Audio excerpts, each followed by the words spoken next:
Hola jóvenes, bienvenidos a esta clase que sería la número 18 y vamos a ver esta semana lo que es contaminación ambiental y vamos a ver los tres grandes ecosistemas donde se realiza esta contaminación. Entonces, veamos lo que es contaminación ambiental. Cuando hablamos de contaminación ambiental, nosotros vamos a hablar primero de lo que es el ambiente. Ambiente es todo aquello que nos rodea, llamado también entorno o naturaleza.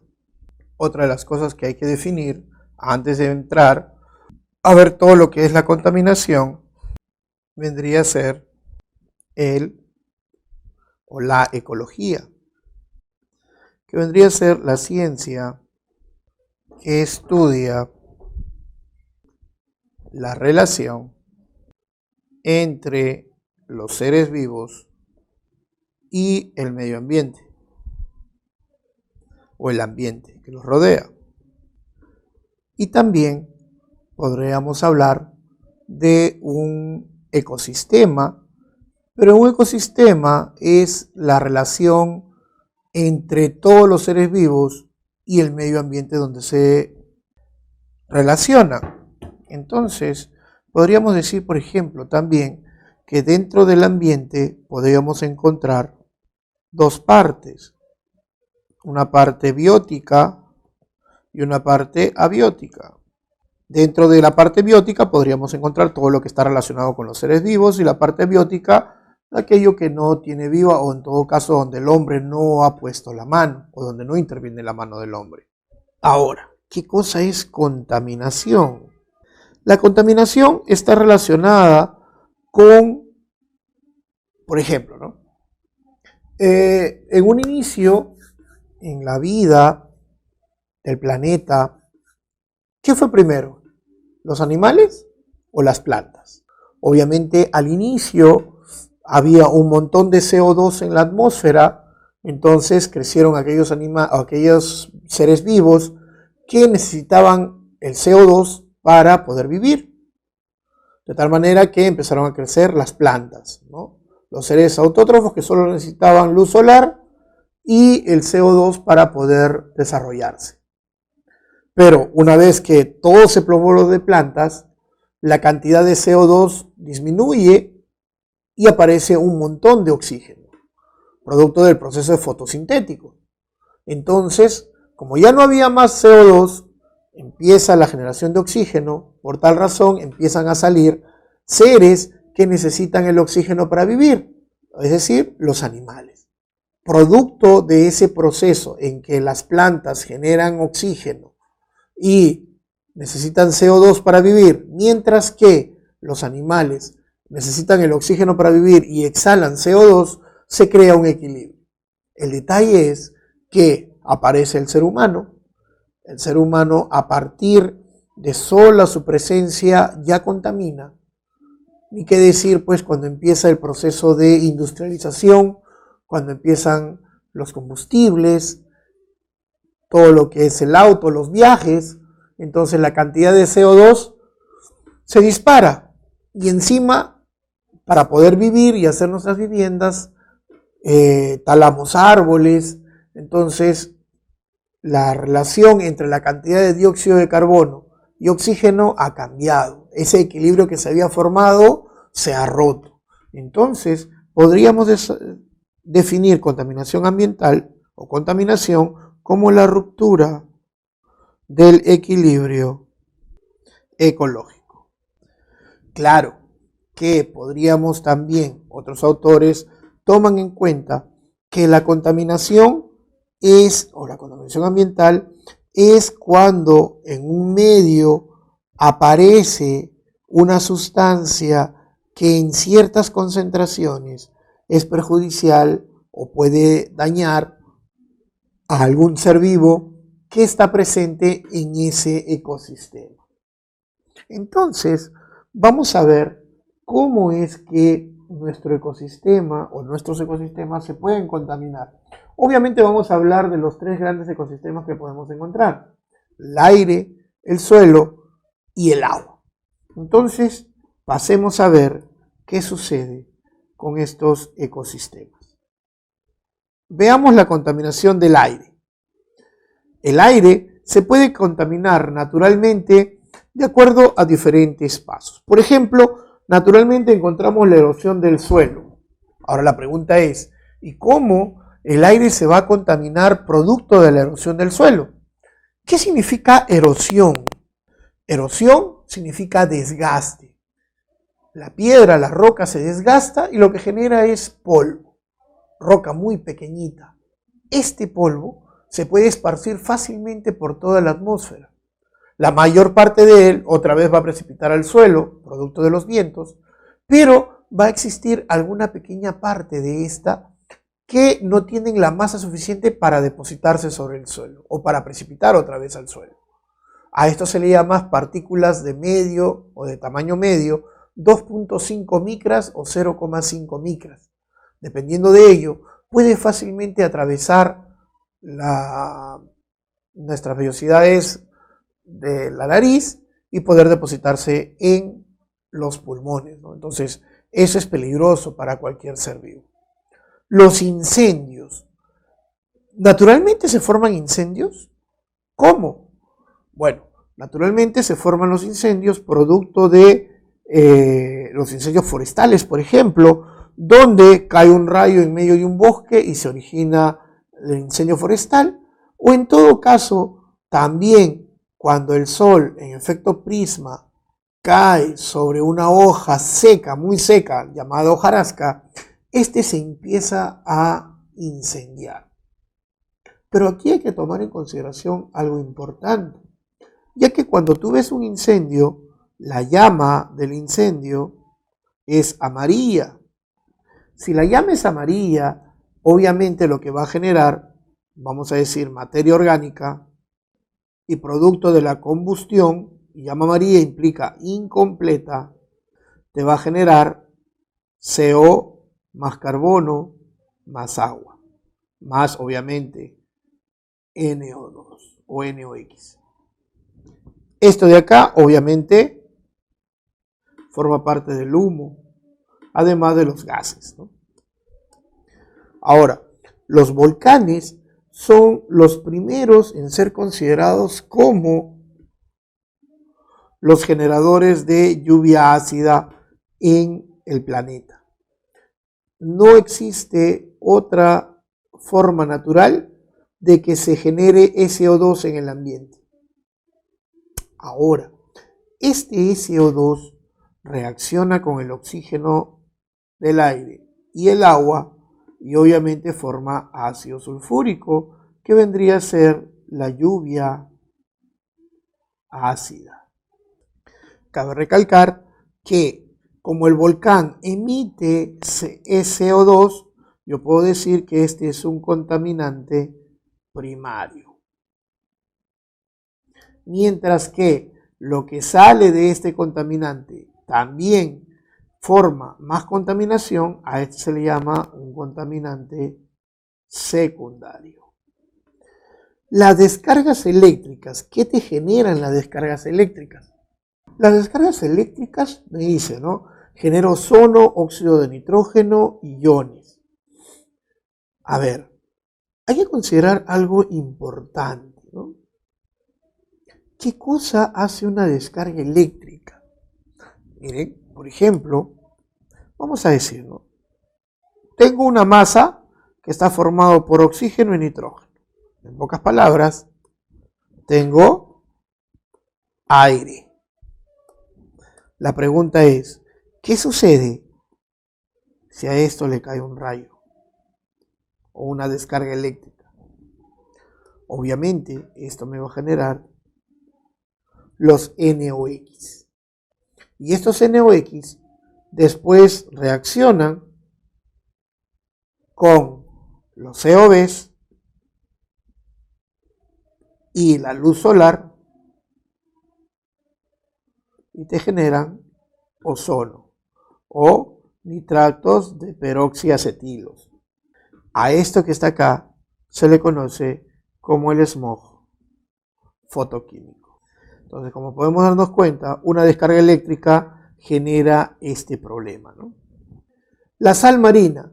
¿Por qué es tan contaminante la sal marina? Bueno, a la mayoría de la gente le gusta vivir al costado del mar y respirar la brisa marina, que es un olor un poquito salado, ¿no? Pero ¿cuál es el problema con la sal marina? Y aquellos edificios que están construidos, por ejemplo, a las orillas del mar. Para aquellos que viven ahí, se pueden dar cuenta de que cualquier metal que está expuesto a la brisa marina implica una corrosión muy alta, ¿no? Justamente la sal marina o la sal es la que se encarga de picar el metal, de corroerlo, dejarle un espacio libre dentro de la pintura para que ahí se pueda meter el óxido, ¿no? Entonces, eso es lo que genera la sal marina. Tenemos los organismos vivos. ¿Qué cosas son los organismos vivos? Por ejemplo, tenemos polen, esporas, microorganismos, insectos, restos de descomposición, ¿no? Por eso tanta alergia al polen, ya que nosotros sabemos de que para que se pueda polinizar las plantas, los insectos se llevan el polen en sus patas y las van rociando por todo el camino donde van. Y eso genera nuevas especies de plantas o de frutos o de flores, ¿no? Y principalmente, en el caso de la radiactividad, predomina el radón y sus derivados. Ya está. Pero eso es cómo la naturaleza se contamina por sí misma. Ahora tenemos que ver qué hacemos nosotros para contaminar el aire. Por ejemplo, doméstico. Pregunta, ¿qué hacemos para contaminar el aire nosotros en casa? A ver, ¿qué podríamos encontrar ahí? Podríamos encontrar, por ejemplo, el hecho de que prendemos la cocina. El hecho de prender la cocina, porque estás quemando combustible, botas al ambiente CO2 y agua. Pero no solamente por prender la cocina, sino por usar sprays, ¿cierto? También el hecho de utilizar, por ejemplo, el Navidad, Año Nuevo, reventar cohetes, quemar basura o quemar un muñeco. Fumar algunos, tal vez, quién sabe. Entonces, todo eso genera contaminación, considerando que la actividad humana del tipo doméstico tenemos desechos de basurales, polvo y humo. El tránsito. Esta parte del tránsito es una parte muy importante para la contaminación del ambiente. ¿Por qué? A ver, tú vas a quemar combustible, gasolina, pero hay un detalle. Los autos nuevos, o bueno, entre 0 y 3 años, como el motor está relativamente nuevo, del tubo de escape salen ciertos gases, como por ejemplo el CO2, el agua, el SO2 y el NOx. Pero, vamos a decir, cuando el carro es relativamente nuevo, el NOx viene hacia un convertidor catalítico y este se encarga de descomponerlo en nitrógeno y oxígeno. Pero ¿qué pasa cuando el auto tiene más edad? Vamos a decirle 10 años más, ¿no? Entonces, por el tubo de escape van a salir infinidad de gases. Por ejemplo, va a salir CO2, pero cuando aceleras un auto que tiene más de 10 años, sale humo negro, por eso sale CO, sale carbono, sale los NOx que ya no pueden recuperarse porque ya no funciona el catalizador. Tenemos el SO2, tenemos ozono, tenemos gasolina, etc. Entonces, miren qué cosa está generando cada uno de ellos, considerando la edad del auto y la cantidad de gases que van a emitir. Y cada uno de ellos obviamente genera algo más. Entonces, el tránsito tenemos producto de combustión, CO, CO2, SO2, óxido de nitrógeno, hidrocarburos, plomo, polvo. Las industrias. ¿Qué generan las industrias? En el caso de las industrias, la idea es, creo que cualquiera de ustedes ha hecho una búsqueda en Google de lo que significan las industrias o fábricas. Pero la pregunta es, ¿cuál es la figura representativa de una industria? Obviamente es un edificio del cual empieza a salir un montón de humo, ¿cierto? Y obviamente esa producción se debe, o esa producción de gases, se debe pues a que yo necesito calentar, necesito dar energía para poder transformar una sustancia en otra. Por tal razón, todo eso se va al ambiente.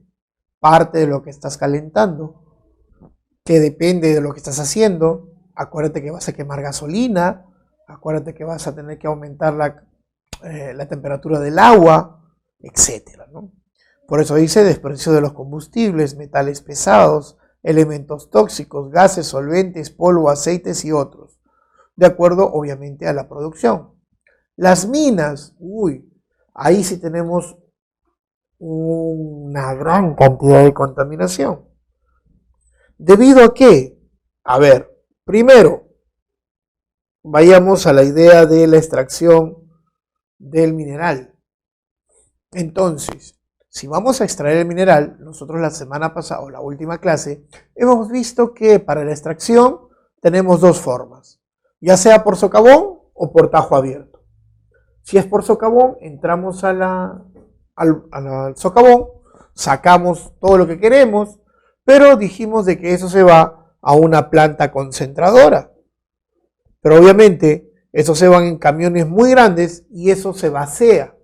A la hora de vaciar ese camión, toda la humadera o todo el polvo que se genera producto de ello. Y ni qué hablar si fuera tajo abierto. ¿Por qué? Porque tajo abierto, acuérdense que es poner dinamita, volar medio cerro y recoger todo lo que se ha esparcido, ¿no? Y no solo eso, acuérdense que cuando hemos estado trabajando también con la idea de hacer, por ejemplo, los procesos de la metalurgia, la tostación implica generar SO2 al medio ambiente y ya estás generando lluvia ácida.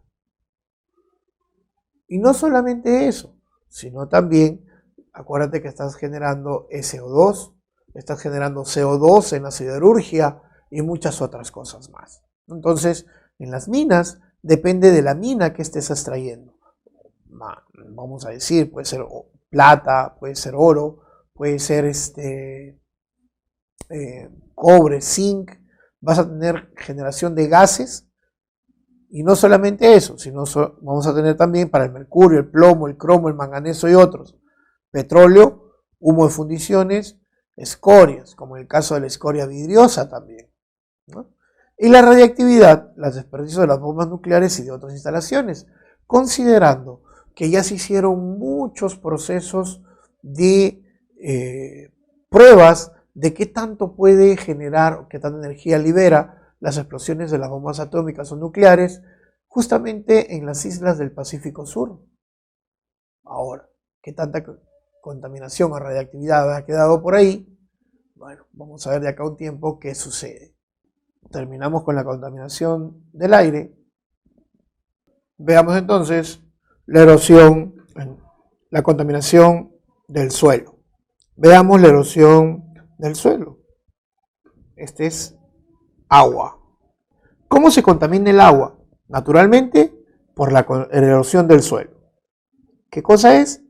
Bueno, acuérdense de que la erosión de las piedras generalmente se puede dar por el agua o por el viento que lo va raspando. Si está en el agua, obviamente va a erosionar con mucha más facilidad la roca. Por eso, la pregunta es, ¿existe agua pura en la tierra? ¿El agua de río, el agua de pozo? ¿El agua del glaciar es lo más puro? No, porque obviamente están en el lecho de la tierra.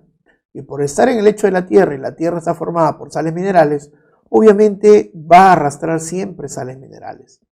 Por eso el agua está contaminada con o ya tiene sales minerales, justamente producto de los que arrastra del suelo.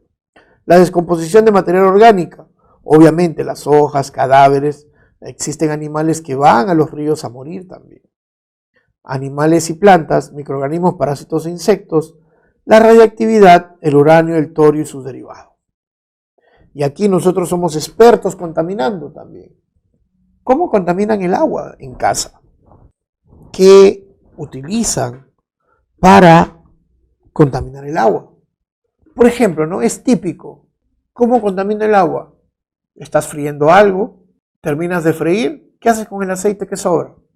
Lo que usualmente se hace es, vas al caño y lo botas, ¿cierto? Y estás contaminando un montón de agua. Basta decir algo.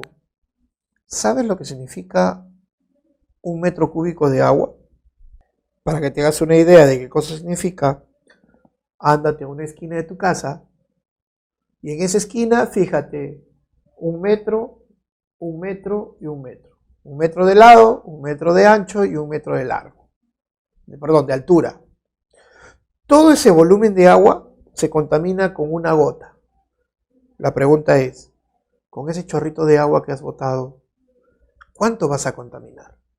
El hecho de irse a la playa en el verano, ¿no?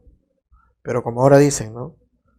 Tienen un montón de plástico, ya que se utiliza plástico para llevar sus tuppers, para llevar las bolsas de desperdicio, pero no lo botan. Siguen contaminando las playas, ¿cierto? El hecho de bañarse. Pero profe, se supone que cuando me baño, saco el agua, saco solamente partes de mi cuerpo que ya están desprendidas. Sí, pero ¿qué utilizas para sacarte esas partes de tu cuerpo? Utilizas jabón, utilizas champú y eso genera contaminación. No tan alta, pero la contamina. Utilizando detergentes, por ejemplo, podríamos causar lo que se llama como la eutroficación, que vamos a ver un poquito más adelante a qué se refiere, ¿no? Entonces, cada cosa que nosotros hacemos tiene un impacto directo sobre la naturaleza. Por ejemplo, ¿no? Nos hablan de uso doméstico, detergentes, desperdicios, microorganismos, parásitos. Las industrias, como les decía, ¿no? Nosotros necesitamos agua para disolver todo lo que podemos transformar de una cosa a otra. Acuérdense que también implica calentar los calderos y estos calderos se tienen agua. Y hay una cosa, ¿no? Nosotros hemos dicho, cuando tengo un metal y este metal está en contacto con agua, este se va a oxidar. Pero si está con agua caliente, la oxidación se lleva a cabo mucho más rápida. Entonces, para evitar eso en los calderos, lo que se utiliza es pintura epóxica, la cual protege de una mayor forma o de una mayor manera estos calderos.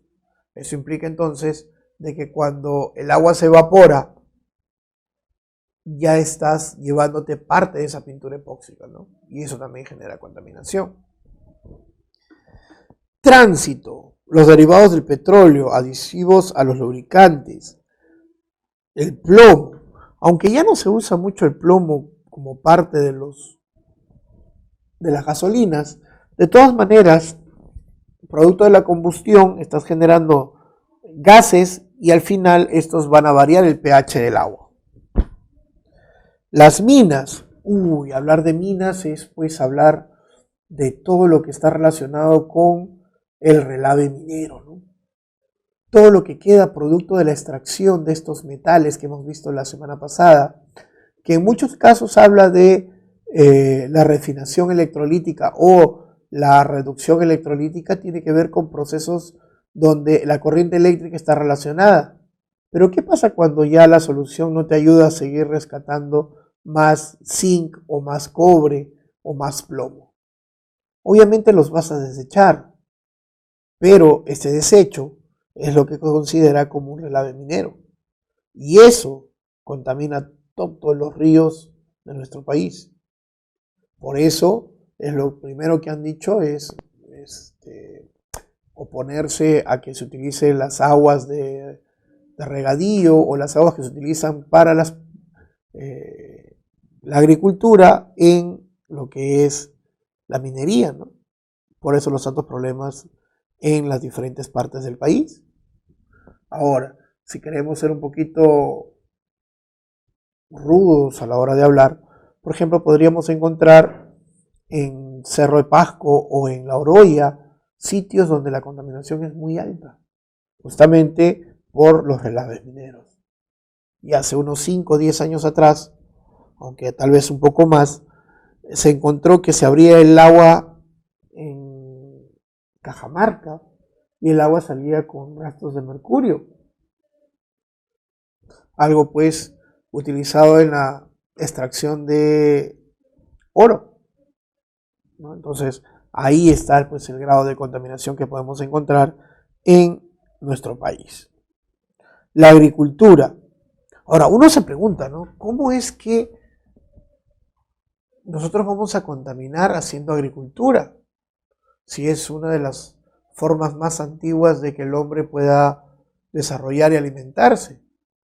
Acuérdense que la agricultura debe ser sostenida y este proceso de sostenibilidad implica que tú le tengas que devolver a la tierra los nutrientes que perdió producto de este proceso de sembrado, cosecha de la agricultura en sí.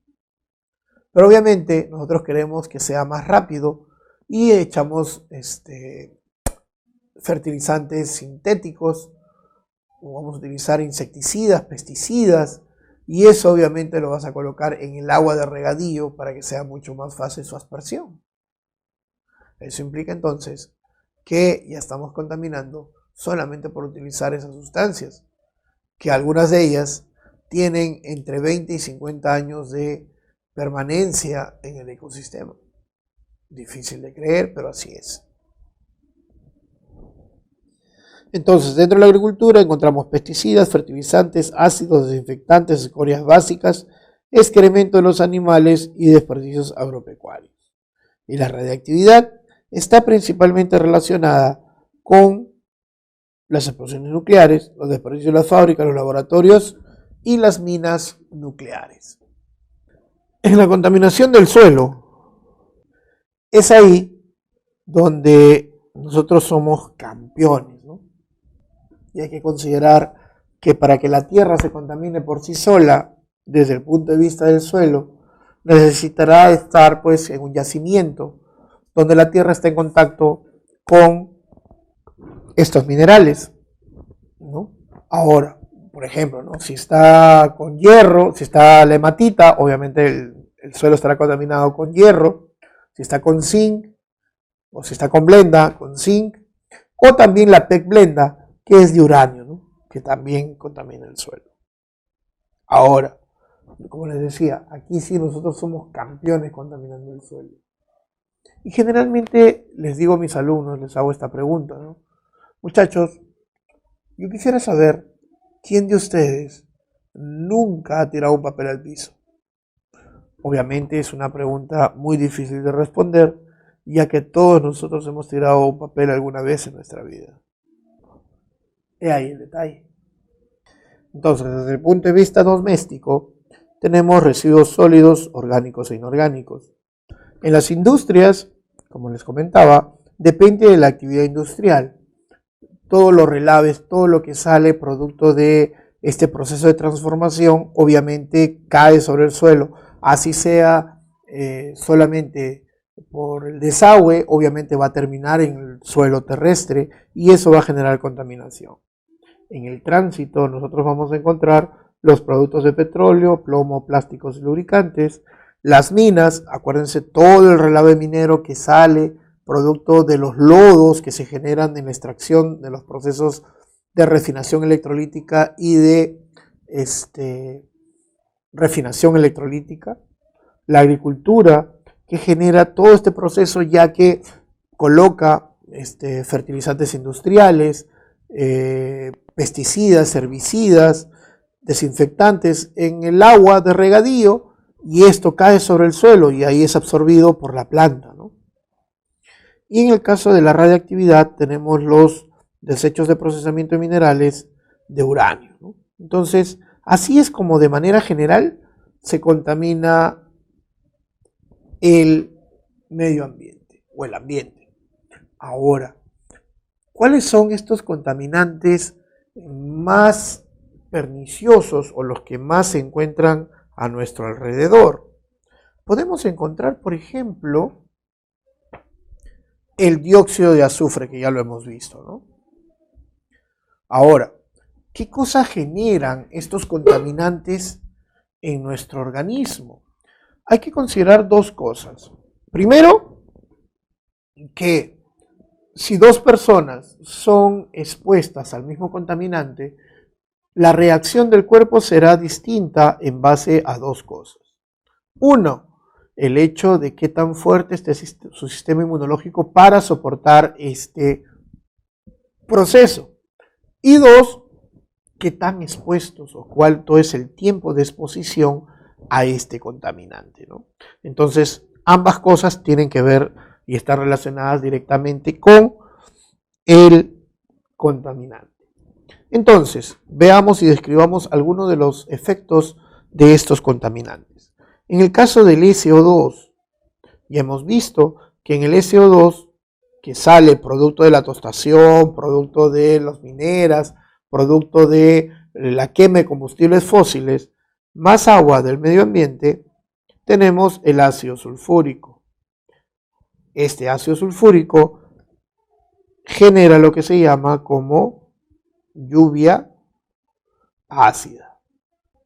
Y no solamente el SO2, sino también los NOx que reaccionan con el agua y me generan ácido nítrico, ¿no? Ambos son considerados como lluvia ácida, ¿no? Obviamente, también vamos a encontrar como contaminante al NOx, ya que el NOx con los COVs forman lo que se llama como el smog fotoquímico. Smog fotoquímico implica que a este gas o a esta mezcla de gases le llega la luz y por medio de esta reacciona y me genera ozono o nitratos de peroxiacetilos. Ahora la pregunta es, ¿qué cosa es un COPS? Un COP es cualquier compuesto orgánico volátil. Compuesto orgánico volátil. Ahora, ¿qué significa compuesto orgánico volátil? ¿Algún ejemplo? A ver, no les voy a decir cuál es el ejemplo, pero me gustaría que ustedes lo piensen un momento y se den cuenta. Compuesto orgánico volátil. Volátil, aquella sustancia que tiene la capacidad para pasar de líquido a gas fácilmente, sin necesidad de llegar al punto de ebullición ni nada por el estilo. Entonces, en pocas palabras me están diciendo, un compuesto orgánico, un compuesto que tenga en casa, que si no lo tapo bien, se evapora. ¿Qué ejemplos tendríamos? Por ejemplo, la benzina, el alcohol, el thinner, el aguarrás, la acetona, ¿no? Son sus compuestos orgánicos que se evaporan fácilmente. Todos ellos están relacionados con el smog fotoquímico, ¿no? Lo que está relacionado con la formación de ozono. Pero, profe, ¿el ozono no es bueno? Claro, el ozono es bueno, pero cuando está en la estratosfera. Cuando está en la troposfera causa distintas cosas. ¿Qué más tenemos? Tenemos el CO. El CO es lo que comúnmente se llama como la muerte dulce. ¿Cuál sería la mejor forma de morir? Obviamente te quedas dormido y pasas a mejor vida. Esto es lo que sucede cuando nuestro sistema tiene demasiado CO en el... Nosotros respiramos el oxígeno, ¿cierto? De tal manera que nuestras células cogen el oxígeno y realizan el metabolismo. ¿Quién se encarga del transporte del oxígeno en el cuerpo? Obviamente la sangre, que viene a ser la hemoglobina, y en el centro de la hemoglobina encontramos al hierro que se enlaza al oxígeno, ¿cierto? El problema es que cuando el hierro que está en la hemoglobina se enlaza al CO, este enlace es muy fuerte y esto forma la carboxihemoglobina. Una vez completada o saturada nuestra sangre con carboxihemoglobina, nadie nos puede salvar. Y todos terminaríamos de un color púrpura o violeta en nuestros dedos y en nuestros labios, producto de lo que se llama como la cianosis. Y es que nuestro cuerpo no ha podido respirar, no ha podido llevar oxígeno a las células y se ponen de esa manera, ¿no? Te quedas dormido y adiós. Su hermano es el CO2. ¿Qué cosa hace el CO2? El CO2 está relacionada con el efecto invernadero. Y el efecto invernadero, cuando se incrementa, obviamente se relaciona con el calentamiento global. ¿A qué se refiere esto? Nosotros tenemos la Tierra y tenemos el Sol. Obviamente el Sol emite su radiación y la Tierra tiene su atmósfera. Esta radiación llega a la Tierra, ¿cierto? Y la Tierra emite la que ya no necesita. La Tierra se calienta y emite radiación IR, la que ya no quiere para que se disipe en el espacio. Pero lo que hacen las moléculas que forman esta capa que se llama atmósfera, principalmente el CO2, el agua, por ahí el NH3 también, son las especies que más atrapan la radiación. Y esta, en lugar de salir al espacio, otra vez regresa y vuelve a calentar la Tierra. Por tal razón, la temperatura de la Tierra aumenta. Y a eso se le llama el aumento del efecto invernadero. No deja que se disipe el calor restante y eso te genera justamente eso, ¿no? Entonces, la pregunta es, ¿el efecto invernadero es bueno? La respuesta es sí, el efecto invernadero es muy bueno. Lo que es malo es el aumento del efecto invernadero. Esa es la parte mala. Ahora, ¿cuál es el efecto de este efecto invernadero, del incremento? De una forma un poquito, ¿cómo diríamos?, exagerada, podríamos decir que si han visto El día después de mañana, obviamente la película, se darán cuenta que eso sería una versión, como les comento, un poquito exagerada de este efecto invernadero, ¿no? De este incremento del efecto invernadero, ¿no? Y una cosa muy importante es que, producto del efecto invernadero, todos los glaciares se están derritiendo. Una de las cosas importantes que hacíamos en mi época, cuando hacíamos la excursión de promoción, uno de los lugares era irse a Huaraz, al Pastor Uri, a subir el nevado. Ahora solamente la punta tiene hielo, el resto es un camino de piedra, nada más. ¿Qué más tenemos? Tenemos los hidrocarburos, pero hay que considerar que los hidrocarburos también están relacionados con el smog fotoquímico, porque estos son los COPs también, los clorofluorocarbonos. Su nombre ya nos dice algo. Un clorofluorocarbono es un compuesto que está formado por carbono, cloro, cloro, cloro y flúor, que en la troposfera es un compuesto muy pero muy estable. Pero cuando éste llega a la estratosfera y le cae la radiación UV del Sol, esta parte la molécula. Por tal razón, lo que hace es tener esto. Y a esto se le conocen como radicales libres. Ahora, este átomo de aquí no es estable porque tiene 7 electrones. Por tal razón va a querer reaccionar con algo que esté en la estratosfera. El detalle es que el ozono, cuando le cae radiación UV, se descompone en oxígeno más O2, y es aquí donde entra a tallar este radical libre, porque se descompone y se vuelve a descomponer, y se puede decir que un radical libre de cloro destruye aproximadamente 10 a la sexta moléculas de ozono. De tal manera que los clorofluorocarbonos están destruyendo o adelgazando la capa de ozono, producto de su descomposición, producto de la radiación UV. ¿Qué más tenemos? El ozono. Cuando hablamos del ozono, decimos, en la estratosfera es nuestro escudo. En la troposfera destruye materia orgánica. Los detergentes.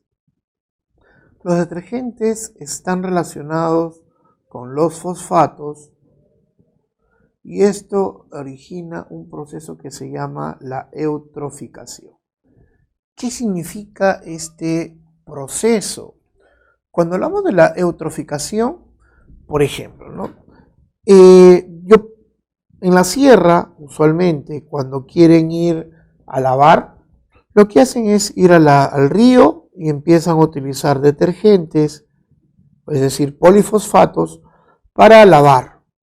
Estos polifosfatos se pueden concentrar, y no solamente polifosfatos, sino también los nitratos, que son productos de las aguas hervidas, se pueden concentrar en un lago. Pero ¿cuál es el problema de estos compuestos?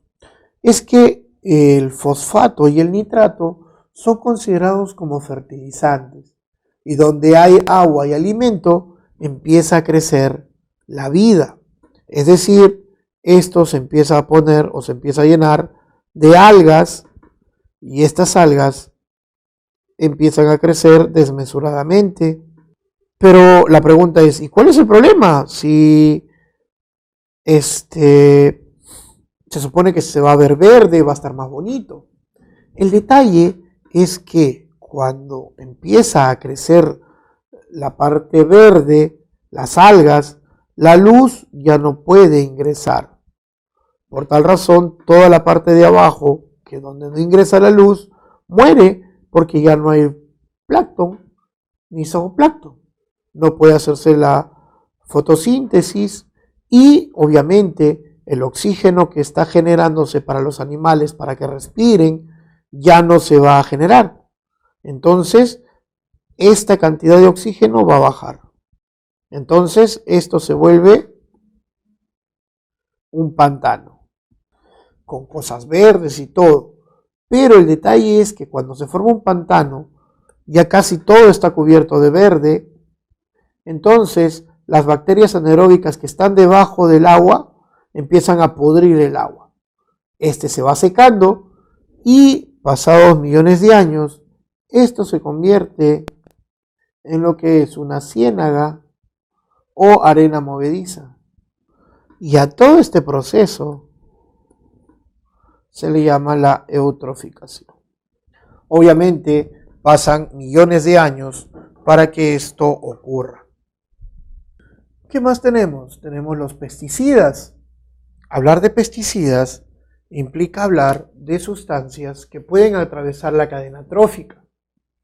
Estos pesticidas, al atravesar la cadena trófica, llegan a los seres humanos y los seres humanos pueden desarrollar cualquier tipo de cáncer producto de estos pesticidas, ¿no? Muy bien, vamos a terminar el tema de hoy haciendo la potabilización del agua. ¿Qué significa la potabilización del agua? Hacer potabilización del agua implica hablar de hacer, o son los pasos o etapas necesarias para hacer al agua apta para consumo humano.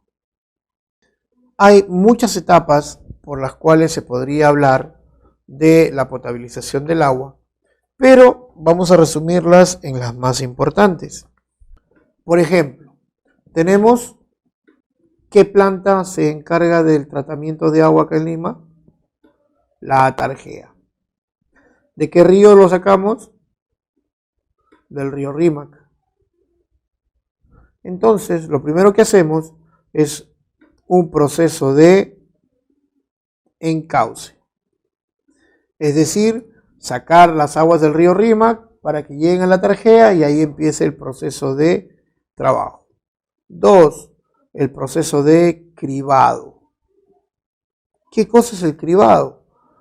Hacer pasar todo ese volumen de agua por rejas, de tal manera que separas todos los cuerpos voluminosos.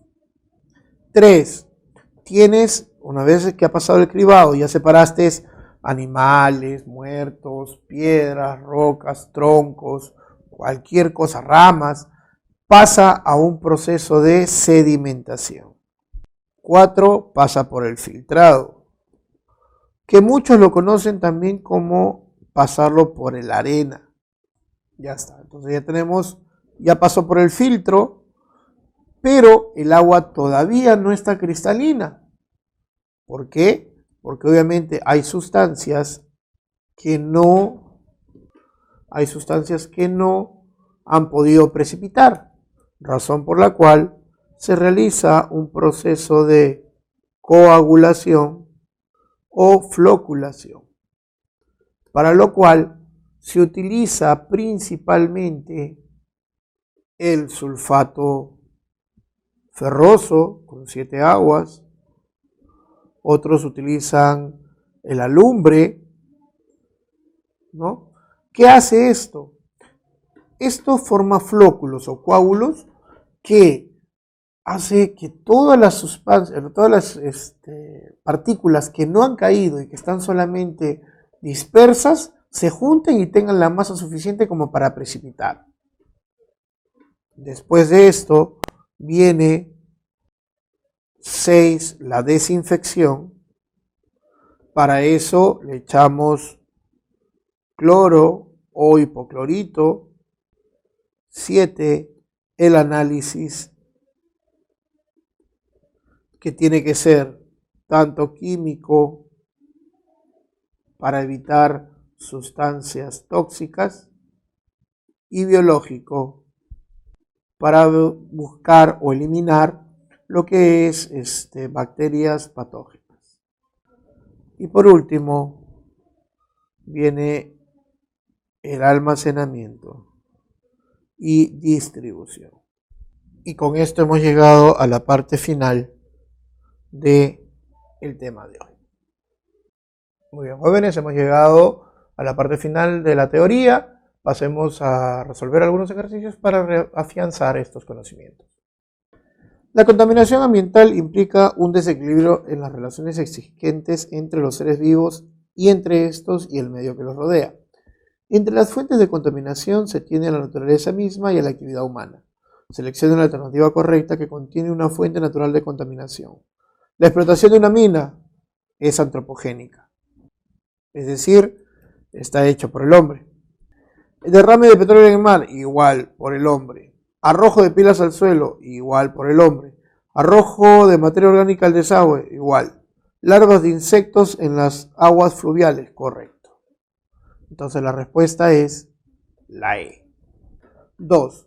La contaminación de la atmósfera puede ser de naturaleza física, por ejemplo las radiaciones electromagnéticas. de naturaleza química que involucra gases como los NOx o de la naturaleza biológica como el efecto de bacterias y virus. Al respecto, seleccione la secuencia correcta, verdadero y falso en las siguientes proposiciones. 1. La beta de mineral radiactivo expuesta es una fuente de contaminación física. Una beta de mineral radiactivo expuesta es una fuente natural de contaminación física. Claro, la radiación, ¿no? Son formas de energía que pueden contaminar físicamente. Correcto. ¿El SO2 es un contaminante químico primario originado solo por la actividad humana? No. Acuérdense que los volcanes también tienen la emisión de CO2 y eso es de forma natural. Falso. El polen y las esporas de los hongos son ejemplos de contaminación biológica.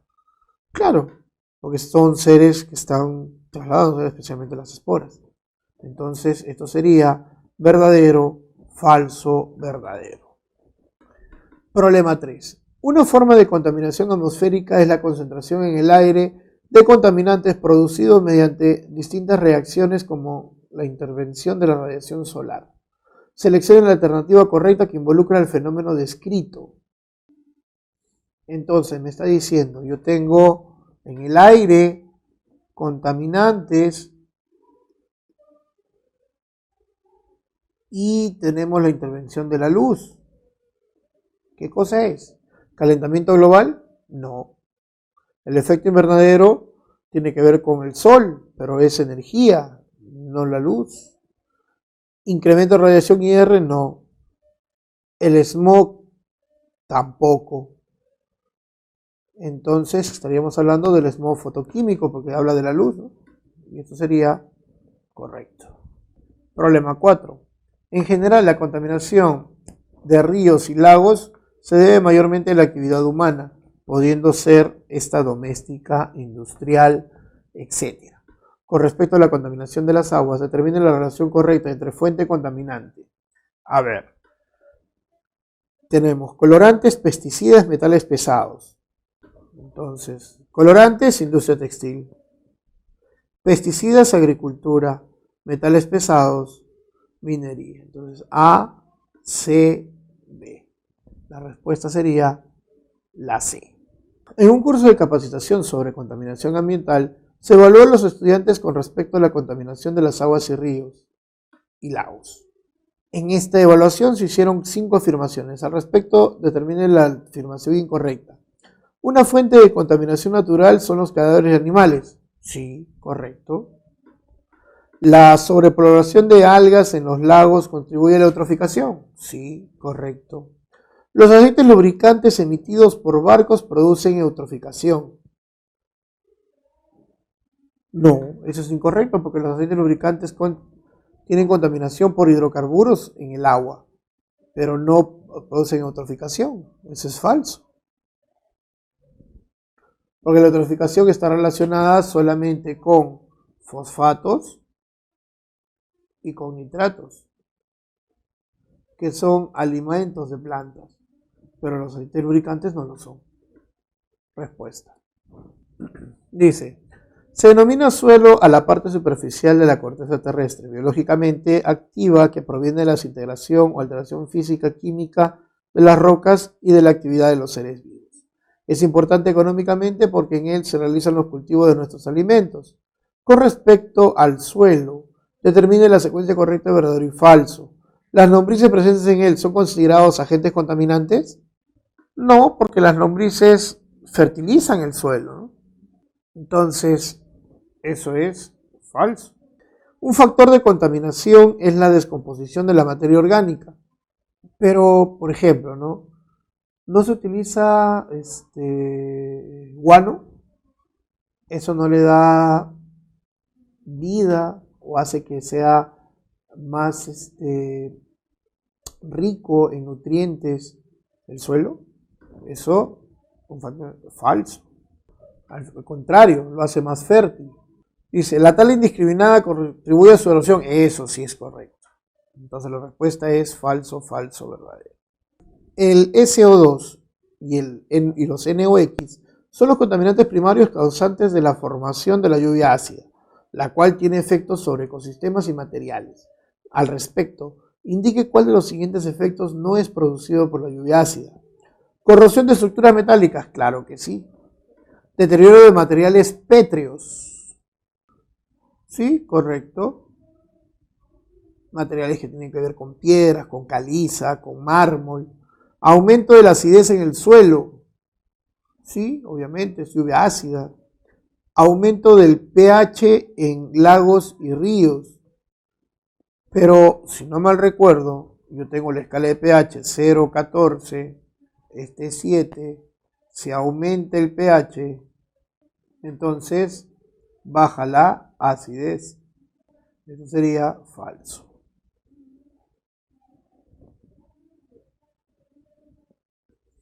Dice, los óxidos de carbono son sustancias que se pueden producir en la combustión de los hidrocarburos y son gases muy peligrosos para el ser humano, pudiendo ser letales. Al respecto, seleccione la secuencia correcta de verdadero y falso. 1. El monóxido de carbono es causante del efecto invernadero. Falso. No es el CO2. El dióxido de carbono retiene la radiación IR proveniente del planeta. Como lo decíamos, ¿no? La Tierra se calienta y la radiación que no quiere la suelta. Y esto hace que el CO2 la reflecte. Verdadero. Dice, dependiendo de su concentración pueden causar la muerte de una persona. Eso es verdadero. Una de las típicas cosas, lo primero es cansancio, dolor de cabeza, vómitos, y ahí empieza el detalle, ¿no? Entras en coma y adiós. Problema 9. El ozono en la estratosfera forma una capa protectora contra un tipo de radiación proveniente del Sol, permitiendo de esta manera la vida en la superficie del planeta. Con respecto a la capa de ozono, seleccione la alternativa incorrecta. Filtra la radiación UV proveniente del Sol. Correcto. ¿Es uno de los causantes del efecto invernadero? No, el efecto invernadero está causado por el CO2. ¿Los flores pueden destruirla? Sí. ¿Se encuentra en la estratosfera? Sí. ¿La luz solar cataliza las reacciones del ozono? Sí. Entonces la respuesta es la B. El proceso a través del cual se hace el agua apta para consumo humano se denomina potabilización. En este proceso se eliminan las sustancias contaminantes obteniéndose agua limpia y cristalina. Al respecto, seleccione la secuencia correcta de verdadero y falso. En el cribado, ¿se separan partículas pequeñas? No. El cribado sirve para eliminar partículas de gran tamaño, ya sea troncos, rocas, algunas veces animales muertos o cosas por el estilo. En la coagulación se elimina la turbidez del agua. Sí, eso es correcto. En la cloración se eliminan las bacterias nocivas para la salud. Correcto. Entonces la respuesta es falso, verdadero, verdadero.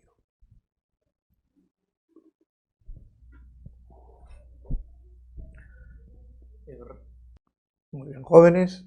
Esta ha sido la última clase. Nos falta solo la del repaso y nos estamos escuchando en una próxima ocasión.